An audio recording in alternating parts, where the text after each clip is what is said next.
আসসালামু আলাইকুম, তোমরা সবাই কেমন আছো? তো তোমাদের জন্য নিয়ে আসলাম আরও একটা নতুন ভিডিও। তো আজকের এই প্রবলেম সলভিং ক্লাসের এই অঙ্কটা আমরা করব। তো চলো এই অঙ্কটা শুরু করি। তো এখানে কি বলছে যে 100 কেজি ভরের একটি গাড়ি 20 মিটার পার সেকেন্ড বেগে চলছিল।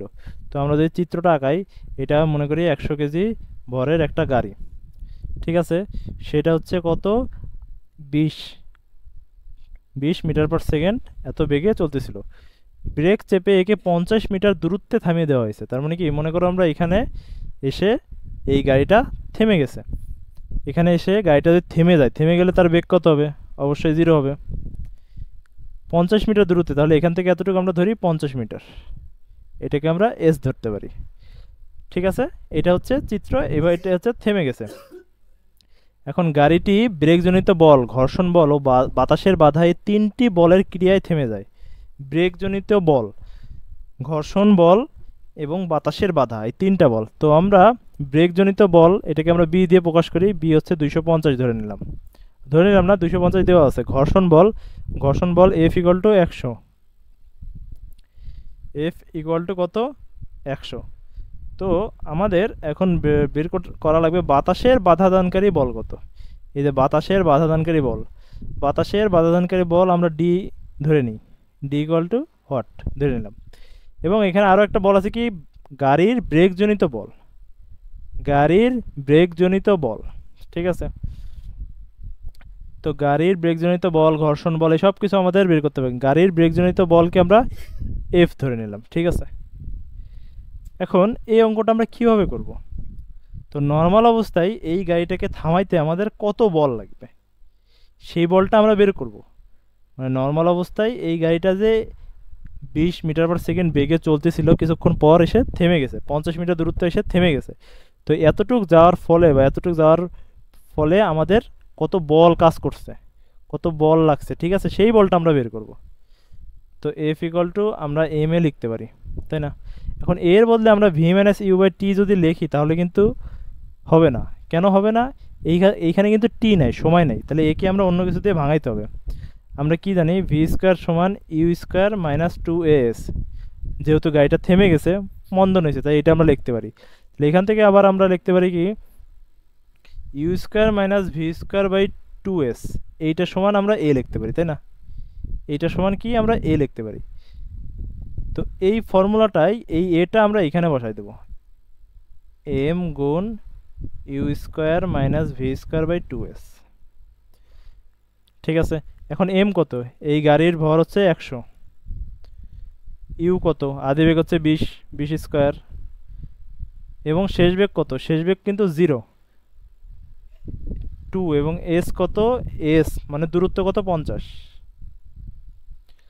তাই না? দূরত্ব কত? দূরত্ব হচ্ছে 50 দূরত্ব,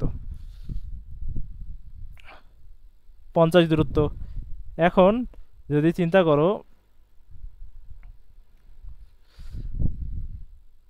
এখন এইখান থেকে এই এফটা যদি আমরা ক্যালকুলেশন করি, তাহলে এই এফটা যেটা আসবে সেটা হচ্ছে 400 নিউটন। 400 নিউটন এফ যেটা আসবে সেটা হচ্ছে কি 400 নিউটন। এখন এই যে যে বলটা থামাইছে, থামানোর জন্য আমাদের কি কি বলের প্রয়োজন হয়েছে? সবগুলো বলের প্রয়োজন হয়েছে। ঘর্ষণ বল, বাতাসের বাধা, ব্রেকজনিত বল, সব কিছু কিন্তু প্রয়োজন হয়েছে। ঘর্ষণ বল, বাতাসের বাধা, ব্রেকজনিত বল, এরকম সব কিছুই প্রয়োজন হয়েছে। তো এখন এই যে যে 400 নিউটন মূল, এই 400 নিউটনকে থামাইতে মূল আমাদের কত দরকার? এই বস্তুটাকে থামাইতে কত দরকার? 400 দরকার। এর ভিতরে আমার কি আছে? ব্রেক আছে, ঘর্ষণ বল আছে, বাতাসের বাধাও আছে। তার মানে সব কটার যোগফল মিলে আমার কত হওয়া লাগবে? 400 হওয়া লাগবে। তাহলেই আমি এই জিনিসটাকে কি থামাইতে পারবো, তাই না? তাহলে আমরা সেইখান থেকে, সেই লজিক থেকেই আমরা এই অঙ্কটা করতে পারি যে সব কটার যোগফল মিলে আমাদের 400 বল লাগবে। তার মানে 400 নিউটন বল ইকুয়াল টু কত? এই সবকটা বলের যোগফল। কারণ এই সবকটা বল মিলে 400 নিউটন হয়েছে বলেই কিন্তু এই বস্তুটা থামছে। তাহলে 400 ইকুয়াল টু কী হবে? এই সব কটা বলের কি যোগফল, তাই তো? সবকটা বলের হচ্ছে যোগফল মিলে হচ্ছে এইটা হবে 250 প্লাস 100 প্লাস এফ।